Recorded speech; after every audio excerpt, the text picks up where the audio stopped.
Argument structure. One of the most important concepts in critical thinking is the concept of argument structure. By understanding the structure of an argument, you will be better equipped to find mistakes in a line of reasoning, whether it is yours or someone else's. So let's have a look at the structure of an argument. An argument consists of two main components. The first component is the premise, or premises if there are more than one. The premises are facts, observations, and assumptions on which an argument is based. The second component is the conclusion, which is basically the result of the argument, which you arrive at after considering all of the premises. Here's a common example argument that demonstrates this. All men are mortal. Socrates is a man. Therefore, Socrates is mortal. This argument has two premises. The first premise is that all men are mortal. The second premise is that Socrates is a man. In other words, these are facts and observations that the argument is based on.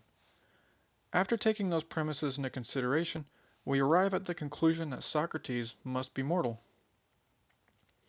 In this particular example, both of the premises are explicitly stated, but that is not always the case. In most cases, one or more premises of an argument will not be explicitly stated.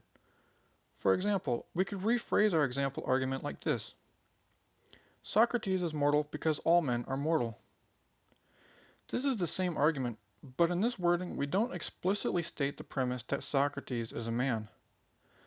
The fact is assumed to be given, so it is still a premise of the argument even though it isn't stated in the argument itself. Then, using the premise along with the premise that all men are mortal, we arrive at the same conclusion, the conclusion that Socrates is mortal. Now that we have covered premises, let's look more closely at the argument conclusion. I want to clear up some confusion between two terms that are frequently used interchangeably, but are in fact different. Specifically, I want to look at the difference between argument validity and argument soundness. If an argument has correct logical structure, it is said to be valid. Being valid does not mean that the argument is true, it simply means that the logical structure makes sense, and as long as the premises are all true, then the argument would be true. Here's an example of an invalid argument.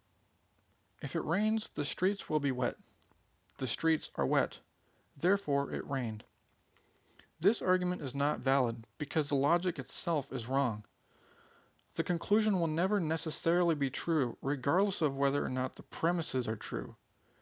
Even if it is true that rain would cause the streets to be wet, and even if it is true that the streets are wet now, that still doesn't necessarily mean it rained, because there are a lot of other reasons the street could be wet.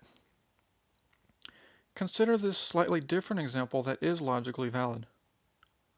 If it rains, the streets will be wet. It has rained. Therefore, the streets are wet.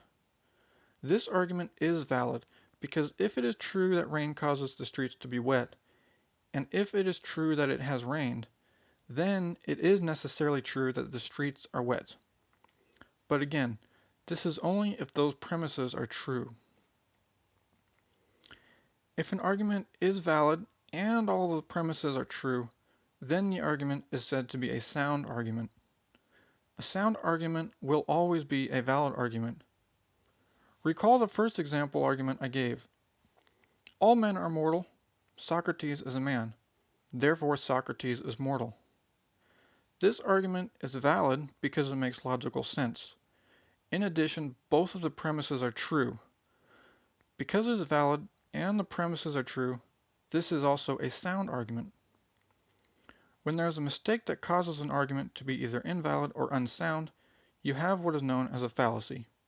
And that will be the topic of the next lecture. Thank you for listening. This recording is by Learnabit.com. Learn about science in 10 minutes or less with free audio lectures from Learnabit. That's LERNABIT.com.